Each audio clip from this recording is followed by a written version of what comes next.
Sejak saat itu kejadian terbesar berikutnya itu 7 Oktober. Iya. Kenapa dipilih 7 Oktober?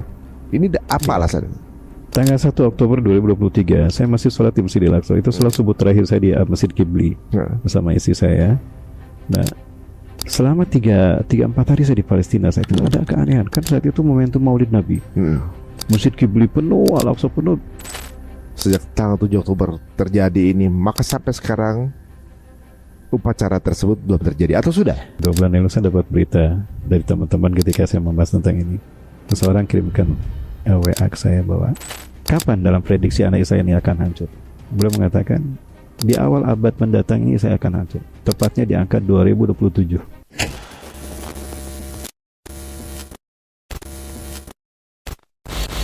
Nah, sejak 9/11, kehidupan masyarakat Muslim terutama di Amerika itu tidak baik-baik saja ya, karena hidup sebagai orang yang ditersangkakan gitu ya. Betul. Akhirnya semua sosok Muslim itu bentuknya menjadi ya seolah-olah radikal, penuh dengan bayang-bayang terorisme, bahkan latihan perang anti terorisme mereka kalau pakai takbir gitu kan, seolah-olah framing bahwa pelakunya adalah selalu Muslim. Sejak saat itu kejadian terbesar berikutnya itu 7 Oktober. Iya. Kenapa dipilih 7 Oktober? Ini apa alasannya?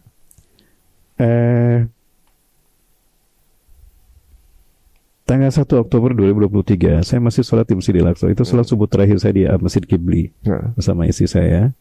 Nah, selama 3-4 hari saya di Palestina, saya itu ada keanehan. Kan saat itu momentum Maulid Nabi. Masjid Qibli penuh, Al-Aqsa penuh. Padahal kan nggak boleh orang-orang Palestina yang walaupun mereka punya paspor Israel, yang paspor Israel ya, tapi yang tua-tua kan yang biasa yang bahan masuk. Kok ini yang muda masuk, anak-anak ramai sekali gitu. Saya tanya, Anda dari mana? Anda min Nablus, min Tulkarem. Oh, boleh ya masuk. Ada di Bethlehem, Hebron, bahkan dari Hebron juga ada yang masuk. Padahal kan wilayah-wilayah nggak boleh masuk. Oh, jangan-jangan ini cover story. Ketika kami ke Al-Khalil Hebron, Al-Khalil pun di Masjid Nabi Ibrahim pun Ibrahimi sama penuh juga, bahkan berdasarkan nggak bisa sholat sama kali. Ada pengajian Maulid Nabi. Nah, ini cerita bahwa ternyata saya khawatir ini cover story. Saya cari data, oh, ketemulah data. Oh, ternyata di interval Maret sampai Juni 2024 mereka akan melakukan ritual Red Heifer Sacrifices, penyembelihan sapi merah. Dan sapi merahnya sudah ada. 1 jantan, 4 betina. Itulah yang akan nanti dikurbankan di Bukit Zaitun, destinasi terakhir yang view-nya semua Yerusalem terlihat kan.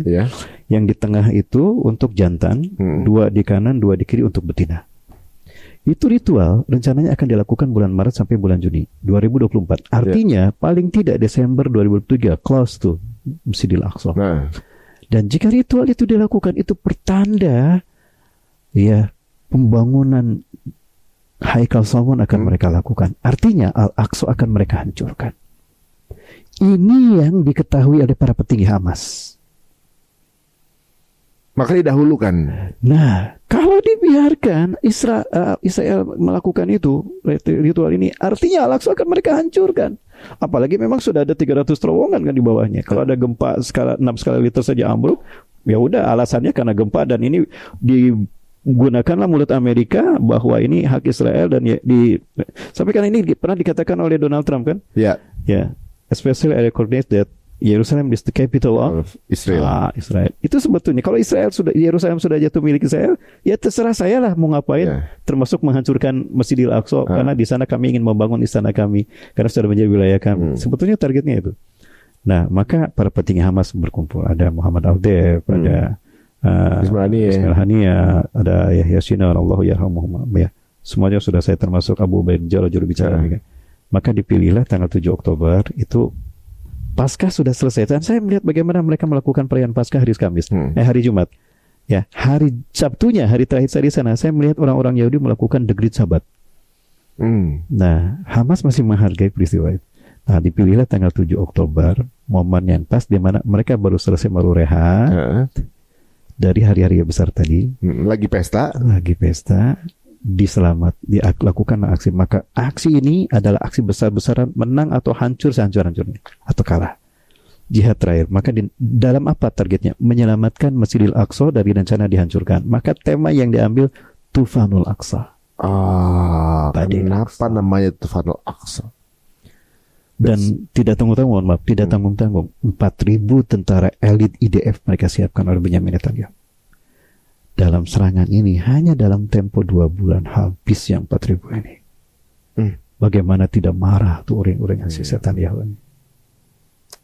Sejak tanggal 7 Oktober terjadi ini, maka sampai sekarang upacara tersebut belum terjadi atau sudah?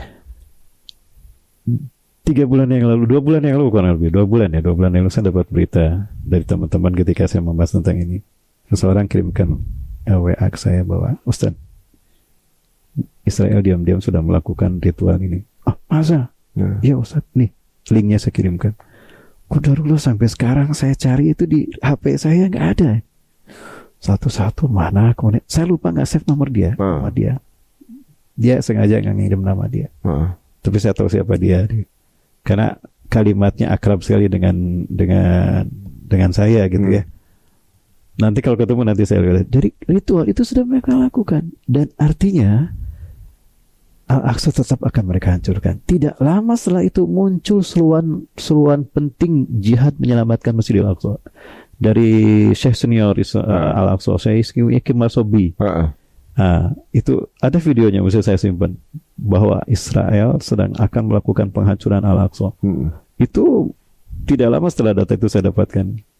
Itu Mas Ari, Masya Allah. Jadi mereka itu punya rencana untuk menghancurkan Al-Aqsa dengan syarat pengorbanan Red Heifer dulu nih. Red Heifer dulu. Setelah ada, maksudnya kan untuk pencucian bahwa tempat ini kan tadinya dilewati oleh Muslim, mereka anggap najis kan. Untuk kemarin bisa dibersihkan dengan darah Red Heifer itu yang mereka dapatkan, nggak mudah gitu untuk mendapatkan Red Heifer. Kalau mereka sudah jalankan, Aqsa-nya belum turun nih Ustaz. Berarti kan kotor lagi. Gitu. Mereka mau nggak mau kalau mereka udah jalankan harus dimasukin kan gitu. Atau itu persyaratan aja? Mereka akan banyak hal-hal yang dalam arti terpaksa karena waktu nggak mungkin molor gitu. Maka terpaksa dengan itu pun mereka harus melakukan planning yang lain. Tetap ini tetap berjalan. Betapapun memang Al-Aqsa belum hancur dan umat Islam masih tetap berada di situ. Makanya mereka siasati di bawah, kan di bawah Qibli itu ada Al-Aqsa Al-Qadim. Ya. Nah di bawah Al-Aqsa Al-Qadim itu masih ada dua tingkat. Ada lagi? Ada basement 2 tingkat lagi. Mungkin 3 tingkat. Dan itu sudah jadi. Di mana setiap lantai itu mereka siapkan. Untuk lantai ini adalah cerita Nabi Adam. Jadi mereka cerita para nabi peradaban manusia versi mereka. Itu dibikin diorama, ada ruangan khusus cerita Nabi Adam. Masuk ke sini ruangan Nabi Nuh, Nabi Idris, terus Nabi Nuh, Nabi Ibrahim.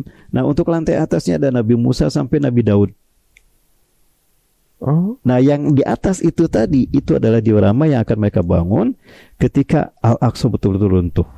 Nah, yang inilah yang dipercepat. Maka kunjungan visit Yerusalem itu sudah mereka lakukan sebetulnya sejak 2000 sebelum COVID lah. Jadi visit di terowongan itu udah di jalan. Sudah ada, dan itulah kenapa kalau kita lihat banyak pengunjung yang masuk ke wilayah itu. Ya, kalau benar. Dari dinding bagian barat ya, yang Wailing Wall, dinding ratapan itu ke sebelah sini kan ada pintu masuk untuk mereka. Hanya orang-orang yang mereka pilih, dan orang Islam nggak boleh masuk. Nggak boleh masuk.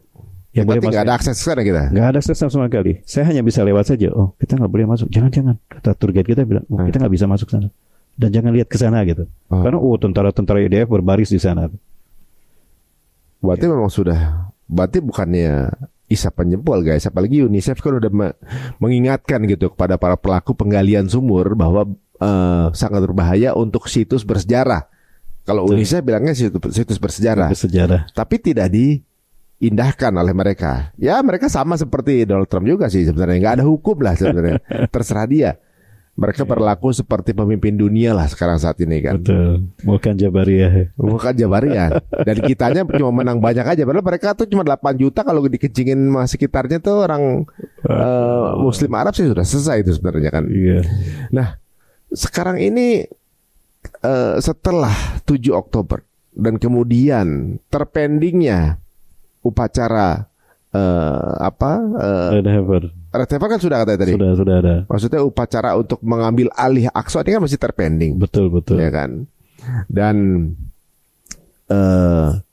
ada dari email Epstein. Email Epstein keluar akhirnya kan juga. Ada email Epstein yang mengatakan bahwa mereka telah merencanakan perang dunia ketiga di akhir Februari 2026.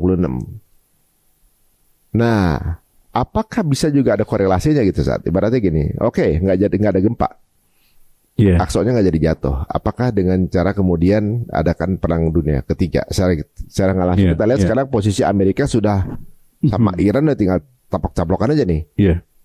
Atau Amerika dengan Greenland gitu misalnya. Ada nggak itu korelasinya? Satu hal yang tidak bisa mereka pungkiri, siapapun orang Yahudi, termasuk orang Yahudi Askenazi sendiri yang multinasionalis sekelas Ben Gvir dan Benjamin Netanyahu, bahwa apa yang disampaikan Rasulullah dalam hadisnya itu, tentunya Quran tentunya, itu terjadi. Termasuk apa yang kemudian diungkapkan oleh Syekh almarhum Syekh Ahmad Yasin. Itu Syekh Ahmad Yasin pernah diwawancara. Nah, diwawancara ditanya pertama tentang bagaimana kedudukan Israel dalam pandangan Anda di dunia ini. Israel, kata Syekh Ahmad Yasin, dibangun dengan kezoliman dan kekerasan di muka bumi. Sesuatu yang dibangun dengan kezoliman, kekerasan dan kezolim itu tidak akan lama. Dia akan berangsur mati. Anda yakin? Saya yakin. Sebagaimana kita manusia, dari lahir, besar, remaja, tumbuh, dewasa, tua, mati. Begitu pula Israel. Dan saya yakin Israel akan hancur. Kapan dalam prediksi anak Israel ini akan hancur? Beliau mengatakan di awal abad mendatang ini Israel akan hancur. Tepatnya di angka 2027. Oh, disebut angkanya? Sebutkan. Syekh Ahmad Yasin mengatakan 2027. Ya, bi ayyi syai' bi ayyi dalil anta ta'takid bihada tarikh. Ya, bagaimana Anda bisa meyakini dengan angka 2027? Pada tahun 1947 mereka merebut wilayah kami, 54% wilayah kami, dan saat itu terjadi Nakbah 1948. Lalu mereka berdiri tahun 1948. Nah, kemudian tahun 1987 kita berhasil melakukan aksi intifada dan kami mendapatkan kemenangan. Dan itu menurut kami itu ada kemenangan kami umat Islam di Palestina 1948. Nah, maka 40 tahun berikutnya kami yakin bahwa Israel akan hancur, dan itu nubuah Quran. Allah selalu menggunakan 40 untuk 40 tahun untuk mengganti satu siklus generasi, suksesi satu generasi. Sebagai contoh lain, ketika mereka berhasil keluar dari Mesir, Firaun kan, mereka tinggal di Padang Tih, mereka tidak mau berperang melawan kaum Jabariyah. Padahal Nabi Musa alaihissalam sudah membagi mereka menjadi 12 batalion untuk menyerang kaum Jabariyah. Tapi malah nyuruh Nabi Musa dan Allah untuk berperang. Maka Allah haramkan Palestina 40 tahun untuk mereka. Artinya, selama 40 tahun itu, mereka tidak pernah bisa keluar dari Padang Tih. Bahkan Nabi Harun meninggal di Padang Tih. 2 tahun kemudian Nabi Musa sendiri meninggal di Padang Tih. Lalu siapa yang membawa jutaan Bani Israel dari Padang Tih ke Palestina? Nabi Yusha bin Nun, pemuda yang mendampingi Nabi Musa AS dalam surat Al-Kahfi yang ikan jatuh ke air. Nah, itu Nabi Yusha bin Nun. Beliau yang berhasil membawa Israel masuk ke Palestina. Nabi Yusak itu kalau di agama sebelah itu Nabi Yosua ya. Joshua. Nah, tadi pertanyaan apa dengan kaitannya dengan apa? Mohon maaf. Yang dari awal pertanyaan sudah terjawab belum dengan apa yang saya sampaikan? Sudah. Jadi ibaratnya kayak apa yang dilakukan oleh si Israel ini sekarang ini adalah itu dia. Iya, betul. Gimana? Mau jadi potong di. Mau ingat. Nah, mereka takut dengan pernyataan Syekh Ahmad Yasin 2027. Kalau Israel hancur, berarti Imam Mahdi sudah ada. Dan Imam Mahdi itu adanya di mohon maaf, itu terkait dengan pembayatan Imam Mahdi, itu terkait dengan pelaksanaan ibadah haji dan kisruh berdarah di pada selesai ibadah haji. Makanya tahun ini mereka mendeteksi betul keberadaan Imam Mahdi. Kenapa tahun ini?